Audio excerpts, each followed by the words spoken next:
Nasabat ang malaking halaga ng hinihinalang shabu sa Purok 10, Abiyod, Barangay Pag-asa, Kapalong, Davao del Norte sa isinagawang drug bypass operation ng Kapalong PNP sa koordinasyon ng Regional Police Drug Enforcement Unit 11.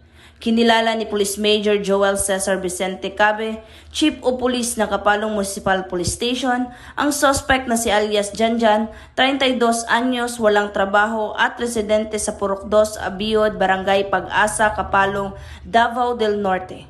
Ayon kay Police Major Cabe, nakuha mula sa suspect ang 3 pakete ng hinihinalang shabu na may bigat na 38.46 gramo na may standard drug price na 261,583 pesos, isang cellular phone, isang sling bag at bypass money na ginamit sa operasyon.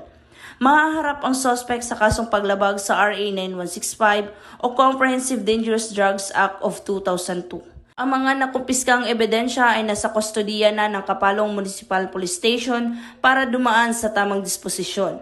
Samantala, ang laban kontra kriminalidad ay patuloy na pinaigting ng Police Regional Office 11 sa pamumuno ni Regional Director Police Brigadier General Alegre L. Martinez alinsunod sa kampanya ng Bagong Pilipinas na panatilihin ang kapayapaan at kaayusan tungo sa pagsulong ng bansa. Mula dito sa Regional Office 11, ako ang iyong PNN Correspondent, Patrol Woman Bernami M. Lapus, alagad ng batas, tagataguyod ng Balitang Pulis.